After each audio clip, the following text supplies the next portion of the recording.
LLB Audiobook presents A Tale of Two Cities by Charles Dickens. Book the Second, The Golden Thread. The Honest Tradesman. To the eyes of Mr. Jeremiah Cruncher, sitting on his stool in Fleet Street with his grisly urchin beside him, a vast number and variety of objects in movement were every day presented.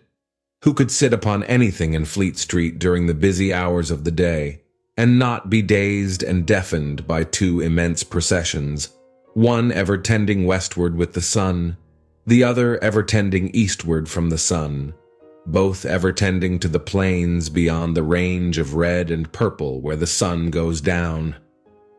With his straw in his mouth, Mr. Cruncher sat watching the two streams, like the heathen rustic who has for several centuries been on duty watching one stream, saving that Jerry had no expectation of their ever running dry. Nor would it have been an expectation of a hopeful kind, since a small part of his income was derived from the pilotage of timid women, mostly of a full habit and past the middle term of life, from Tellson's side of the tides to the opposite shore. Brief as such companionship was in every separate instance, Mr. Cruncher never failed to become so interested in the lady as to express a strong desire to have the honor of drinking her very good health. And it was from the gifts bestowed upon him towards the execution of this benevolent purpose that he recruited his finances, as just now observed. Time was when a poet sat upon a stool in a public place and mused in the sight of men. Mr. Cruncher, sitting on a stool in a public place, but not being a poet, mused as little as possible, and looked about him. It fell out that he was thus engaged in a season when crowds were few and belated women few, and when his affairs in general were so unprosperous as to awaken a strong suspicion in his breast that Mrs. Cruncher must have been flopping in some pointed manner, when an unusual concourse pouring down Fleet Street westward attracted his attention. Looking that way, Mr. Cruncher made out that some kind of funeral was coming along, and that there was popular objection to this funeral, which engendered uproar. "Young Jerry," said Mr. Cruncher, turning to his offspring. "It's a burying." "Hurrah, father!" cried young Jerry. The young gentleman uttered this exultant sound with mysterious significance. The elder gentleman took the cry so ill that he watched his opportunity and smote the young gentleman on the ear. "What do you mean? What are you hoo-roaring at? What do you want to conway to your own father, you young rip? This boy is a-getting too many for me," said Mr. Cruncher, surveying him. "Him and his hoo-roars. Don't let me hear no more of you, or you shall feel some more of me. Do you hear?" "I warn't doing no harm," young Jerry protested, rubbing his cheek. "Drop it then," said Mr. Cruncher. "I won't have none of your no harms. Get atop of that there seat and look at the crowd." His son obeyed, and the crowd approached. They were bawling and hissing round a dingy hearse and dingy mourning coach, in which mourning coach there was only one mourner, dressed in the dingy trappings that were considered essential to the dignity of the position. The position appeared by no means to please him, however, with an increasing rabble surrounding the coach, deriding him, making grimaces at him, and incessantly groaning and calling out, "Yah, spies, tet yaha, spies!" with many compliments too numerous and forcible to repeat. Funerals had at all times a remarkable attraction for Mr. Cruncher. He always pricked up his senses and became excited when a funeral passed Tellson's. Naturally, therefore, a funeral with this uncommon attendance excited him greatly, and he asked of the first man who ran against him, "What is it, brother? What's it about?" "I don't know," said the man. "Spies, yaha, spies." He asked another man. "Who is it?" "I don't know," returned the man, clapping his hands to his mouth nevertheless, and vociferating in a surprising heat and with the greatest ardor, "Spies, yahat spies." At length, a person better informed on the merits of the case tumbled against him and from this person he learned that the funeral was the funeral of one Roger Cly. Was he a spy? Asked Mr. Cruncher. Old Bailey spy, returned his informant. Yaha, yeah, Old Bailey spies. Why, to be sure, exclaimed Jerry, recalling the trial at which he had assisted. I've seen him. Dead is he? Dead as mutton, returned the other, and can't be too dead. Have 'em out there, spies, pull 'em out there, spies. The idea was so acceptable in the prevalent absence of any idea that the crowd caught it up with eagerness and loudly repeating the suggestion to have 'em out and to pull 'em out, mobbed the two vehicles so closely that they came to a stop. On the crowd's opening the coach doors, the one mourner scuffled out by himself and was in their hands for a moment. But he was so alert and made such good use of his time that in another moment he was scouring away up a by-street, after shedding his cloak, hat, long hatband, white pocket handkerchief, and other symbolical tears. These the people tore to pieces and scattered far and wide with great enjoyment, while the tradesmen hurriedly shut up their shops. For a crowd in those times stopped at nothing, and was a monster much dreaded. They had already got the length of opening the hearse to take the coffin out, when some brighter genius proposed instead its being escorted to its destination amidst general rejoicing. Practical suggestions being much needed, this suggestion, too, was received with acclamation, and the coach was immediately filled with 8 inside and a dozen out, while as many people got on the roof of the hearse as could by any exercise of ingenuity stick upon it. Among the first of these volunteers was Jerry Cruncher himself, who modestly concealed his spiky head from the observation of Tellson's in the further corner of the mourning coach.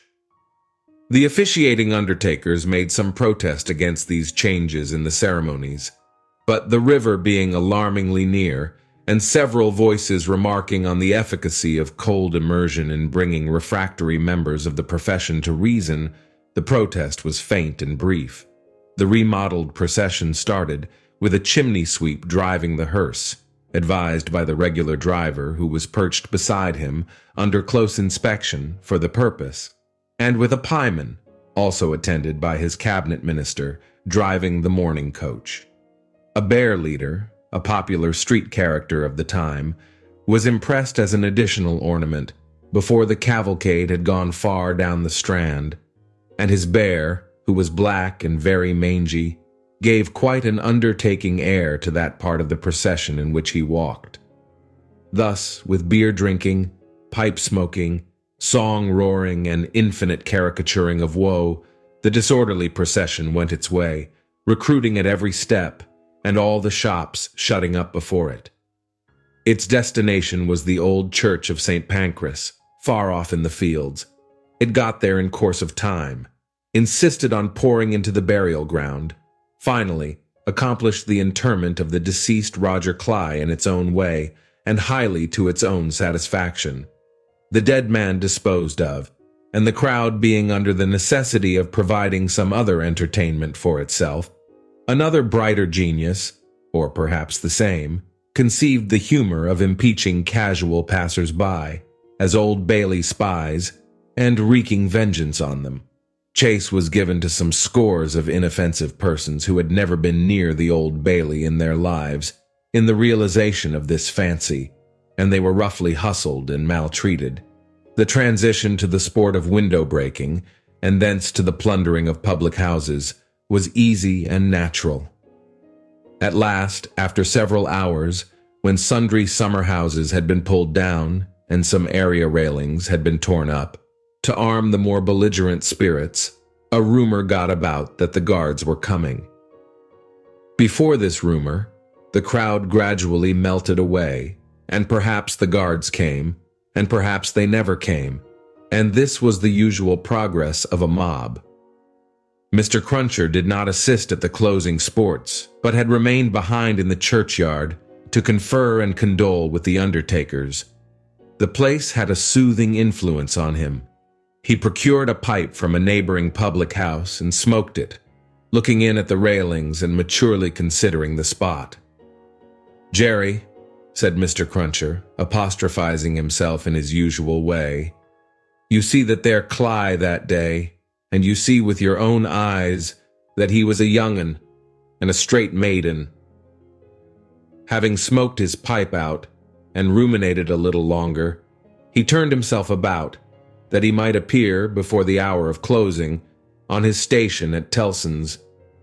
Whether his meditations on mortality had touched his liver, or whether his general health had been previously at all amiss, or whether he desired to show a little attention to an eminent man, is not so much to the purpose as that he made a short call upon his medical adviser, a distinguished surgeon, on his way back.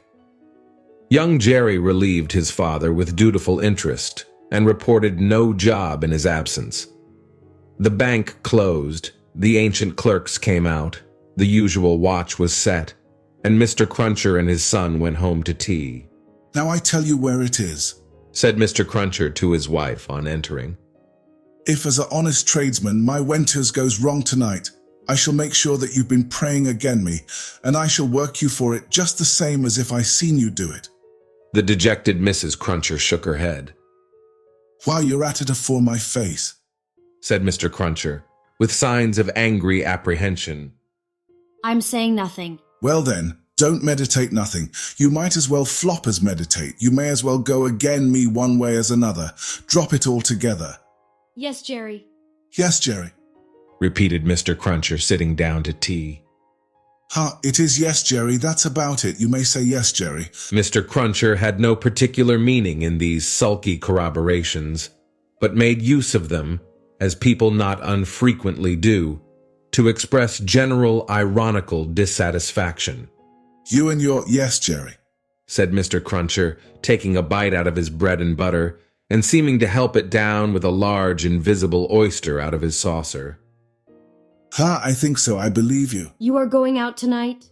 asked his decent wife, when he took another bite. "Yes, I am." "May I go with you, father?" asked his son briskly. "No, you mayn't. I'm a-going, as your mother knows, a-fishing. That's where I'm going to, going a-fishing." "Your fishing rod gets rather rusty, don't it, father?" "Never you mind." "Shall you bring any fish home, father?"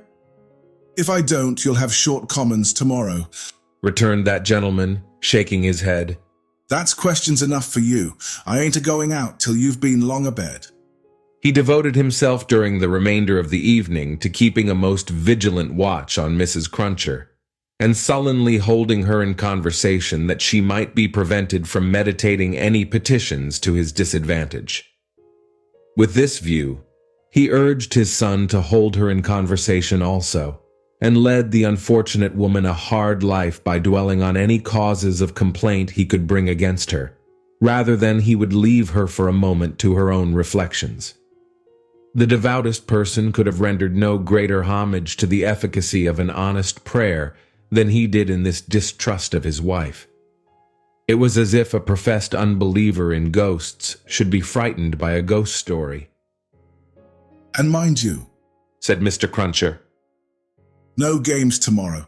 If I, as an honest tradesman, succeed in providing a jint of meat or two, none of your not touching of it and sticking to bread. If I, as an honest tradesman, am able to provide a little beer, none of your declaring on water. When you go to Rome, do as Rome does. Rome will be an ugly customer to you if you don't. I'm your Rome, you know."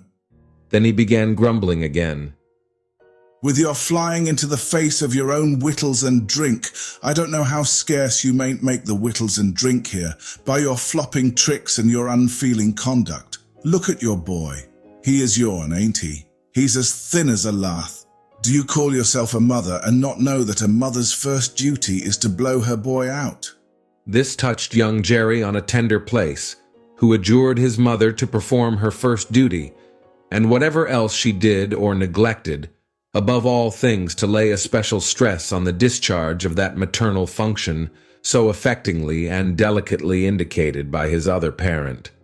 Thus the evening wore away with the Cruncher family, until young Jerry was ordered to bed, and his mother, laid under similar injunctions, obeyed them. Mr. Cruncher beguiled the earlier watches of the night with solitary pipes and did not start upon his excursion until nearly 1 o'clock. Towards that small and ghostly hour, he rose up from his chair, took a key out of his pocket, opened a locked cupboard, and brought forth a sack, a crowbar of convenient size, a rope and chain, and other fishing tackle of that nature. Disposing these articles about him in skillful manner, he bestowed a parting defiance on Mrs. Cruncher, extinguished the light, and went out. Young Jerry, who had only made a feint of undressing when he went to bed, was not long after his father. Under cover of the darkness, he followed out of the room, followed down the stairs, followed down the court, followed out into the streets. He was in no uneasiness concerning his getting into the house again, for it was full of lodgers, and the door stood ajar all night. Impelled by a laudable ambition to study the art and mystery of his father's honest calling, young Jerry, keeping as close to house fronts, walls, and doorways as his eyes were close to one another, held his honored parent in view. The honored parent, steering northward, had not gone far when he was joined by another disciple of Isaac Walton, and the two trudged on together. Within half an hour from the first starting, they were beyond the winking lamps, and the more than winking watchmen, and were out upon a lonely road. Another fisherman was picked up here, and that so silently that if young Jerry had been superstitious, he might have supposed the second follower of the gentle craft to have, all of a sudden, split himself into two. The three went on, and young Jerry went on, until the three stopped under a bank overhanging the road. Upon the top of the bank was a low brick wall, surmounted by an iron railing. In the shadow of bank and wall, the three turned out of the road and up a blind lane, of which the wall, there, risen to some 8 or 10 feet high, formed one side. Crouching down in a corner, peeping up the lane, the next object that young Jerry saw was the form of his honored parent, pretty well defined against a watery and clouded moon, nimbly scaling an iron gate. He was soon over, and then the second fisherman got over, and then the third. They all dropped softly on the ground within the gate, and lay there a little, listening perhaps. Then they moved away on their hands and knees. It was now young Jerry's turn to approach the gate, which he did, holding his breath.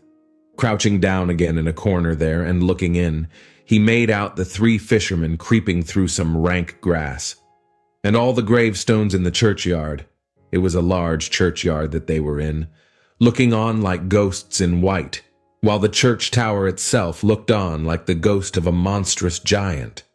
They did not creep far before they stopped and stood upright, and then they began to fish. They fished with a spade at first. Presently the honored parent appeared to be adjusting some instrument like a great corkscrew. Whatever tools they worked with, they worked hard, until the awful striking of the church clock so terrified young Jerry that he made off, with his hair as stiff as his father's. But his long-cherished desire to know more about these matters not only stopped him in his running away, but lured him back again. They were still fishing perseveringly when he peeped in at the gate for the second time, but now they seemed to have got a bite. There was a screwing and complaining sound down below, and their bent figures were strained as if by a weight. By slow degrees, the weight broke away the earth upon it and came to the surface. Young Jerry very well knew what it would be, but when he saw it and saw his honored parent about to wrench it open, he was so frightened, being new to the sight, that he made off again and never stopped until he had run a mile or more. He would not have stopped then for anything less necessary than breath, it being a spectral sort of race that he ran, and one highly desirable to get to the end of. He had a strong idea that the coffin he had seen was running after him, and, pictured as hopping on behind him, bolt upright upon its narrow end, always on the point of overtaking him and hopping on at his side, perhaps taking his arm, It was a pursuer to shun. It was an inconsistent and ubiquitous fiend, too, for while it was making the whole night behind him dreadful, he darted out into the roadway to avoid dark alleys, fearful of its coming hopping out of them like a dropsicle boy's kite without tail and wings.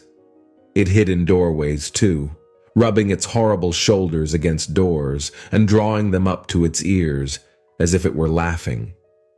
It got into shadows on the road and lay cunningly on its back to trip him up. All this time it was incessantly hopping on behind and gaining on him, so that when the boy got to his own door, he had reason for being half dead. And even then it would not leave him, but followed him upstairs with a bump on every stair, scrambled into bed with him, and bumped down, dead and heavy, on his breast when he fell asleep. From his oppressed slumber, young Jerry in his closet was awakened after daybreak and before sunrise by the presence of his father in the family room. Something had gone wrong with him, at least so young Jerry inferred, from the circumstance of his holding Mrs. Cruncher by the ears and knocking the back of her head against the headboard of the bed. "I told you I would," said Mr. Cruncher. "and I did." Jerry, Jerry, Jerry! His wife implored. "You oppose yourself to the profit of the business," said Jerry. "and me and my partners suffer. You was to honor and obey. Why the devil don't you?" I try to be a good wife, Jerry. The poor woman protested with tears. "Is it being a good wife to oppose your husband's business? Is it honoring your husband to dishonor his business? Is it obeying your husband to disobey him on the vital subject of his business?" You hadn't taken to the dreadful business then, Jerry. "It's enough for you," retorted Mr. Cruncher. "to be the wife of an honest tradesman, and not to occupy your female mind with calculations when he took to his trade or when he didn't. A honoring and obeying wife would let his trade alone altogether. Call yourself a religious woman. If you're a religious woman, give me a irreligious one. You have no more natural sense of duty than the bed of this here Thames River has of a pile, and similarly, it must be knocked into you." The altercation was conducted in a low tone of voice and terminated in the honest tradesman's kicking off his clay-soiled boots and lying down at his length on the floor. After taking a timid peep at him lying on his back, with his rusty hands under his head for a pillow, his son lay down too, and fell asleep again. There was no fish for breakfast, and not much of anything else. Mr. Cruncher was out of spirits and out of temper, and kept an iron pot lid by him as a projectile for the correction of Mrs. Cruncher, in case he should observe any symptoms of her saying grace. He was brushed and washed at the usual hour, and set off with his son to pursue his ostensible calling. Young Jerry, walking with the stool under his arm at his father's side along sunny and crowded Fleet Street, was a very different young Jerry from him of the previous night, running home through darkness and solitude from his grim pursuer. His cunning was fresh with the day, and his qualms were gone with the night, in which particulars it is not improbable that he had compeers in Fleet Street and the City of London that fine morning. "Father," said young Jerry as they walked along, taking care to keep at arm's length and to have the stool well between them, "what's a resurrection man?" Mr. Cruncher came to a stop on the pavement before he answered. "How should I know?" "I thought you knowed everything, father," said the artless boy. "Hem, well," returned Mr. Cruncher, going on again and lifting off his hat to give his spikes free play. "He's a tradesman." "What's his goods, father?" asked the brisk young Jerry. "His goods," said Mr. Cruncher, after turning it over in his mind, "is a branch of scientific goods." "Persons' bodies, ain't it, father?" asked the lively boy. "I believe it is something of that sort," said Mr. Cruncher. "Oh, father, I should so like to be a resurrection man when I'm quite growed up." Mr. Cruncher was soothed, but shook his head in a dubious and moral way. "It depends upon how you develop your talents. Be careful to develop your talents, and never to say no more than you can help to nobody, and there's no telling at the present time what you may not come to be fit for." As young Jerry, thus encouraged, went on a few yards in advance to plant the stool in the shadow of the bar, Mr. Cruncher added to himself, Jerry, you honest tradesman, there's hopes what that boy will yet be a blessing to you, and a recompense to you for his mother.